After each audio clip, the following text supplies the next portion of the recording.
S അനുവിടെ തിരുവനന്തപുരത്തുനിന്ന്. Anu, ഏറ്റവും സങ്കടകരമായ വാർത്ത, ഒരു ജീവൻ നഷ്ടമായിരിക്കുന്നു. വിവരങ്ങൾ. നെടുമങ്ങാട് വാഹനാപകടത്തിൽ ഒരു ജീവൻ നഷ്ടമായിരിക്കുന്നു എന്നുള്ള വളരെ വേദനാജനകമായ ഒരു വാർത്തയാണ് നമുക്ക് ഇപ്പോൾ നൽകാൻ കഴിയുന്നത്. 60 വയസ്സുള്ള ദാസിനി എന്ന് പറയുന്ന സ്ത്രീയാണ് മരിച്ചതെന്നാണ് നമുക്ക് നിലവിൽ ലഭിക്കുന്ന വിവരം. ഇവരുടെ മൃതദേഹം ഇപ്പോൾ നെടുമങ്ങാട് ജില്ലാ ആശുപത്രിയിൽ തന്നെയാണ് ഉള്ളത്.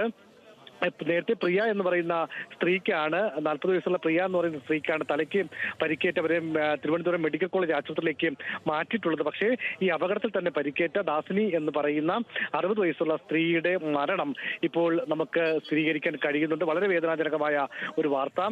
ഒരു വിനോദയാത്രയ്ക്ക് പോയ ഒരു സംഘത്തിൽ നിന്നാണ് ഒരാൾ പെട്ടെന്ന് മരണത്തിന് കീഴടങ്ങുന്ന ഒരു സാഹചര്യം ഉണ്ടായിട്ടുള്ളത്. നെടുമങ്ങാട് ഇരിഞ്ചയത്ത് ഉണ്ടായ വാഹനാപകടം, അതായത് 47 സീറ്റുള്ള ടൂറിസ്റ്റ് ബസ്സായിരുന്നു. ഈ ടൂറിസ്റ്റ് ബസ് ഇരിഞ്ചയത്ത് വെച്ച് വളവ് തിരിയുന്നതിനിടെ തലകീഴായി മറിയുകയായിരുന്നു. അങ്ങനെയാണ് ഈ അപകടം ഉണ്ടായത്. 40-ലധികം പേർക്ക് പരിക്കുണ്ട്. 49 പേരാണ് ഈ വാഹനത്തിൽ ഉണ്ടായിരുന്നത് എന്നാണ് നമുക്ക് ലഭിക്കുന്ന വിവരം. അങ്ങനെ ഇതിൽ ഒരാളാണ് ഇപ്പൊ ദാസിനി എന്ന് പറയുന്ന ഒരു 60 വയസ്സുള്ള വയോധികയാണ് ഇപ്പോൾ മരിച്ചതായി ഇപ്പോൾ നമുക്ക് നൽകാൻ കഴിയുന്ന വിവരം. അല്പസമയത്തിനകം നമ്മുടെ റിപ്പോർട്ടറും ക്യാമറാമാൻ ഉൾപ്പെടെയുള്ള സംഘം ആശുപത്രിയിലേക്ക് എത്തും. അവിടെ നമുക്ക് മറ്റു കൂടുതൽ വിവരങ്ങൾ ലഭ്യമാകും.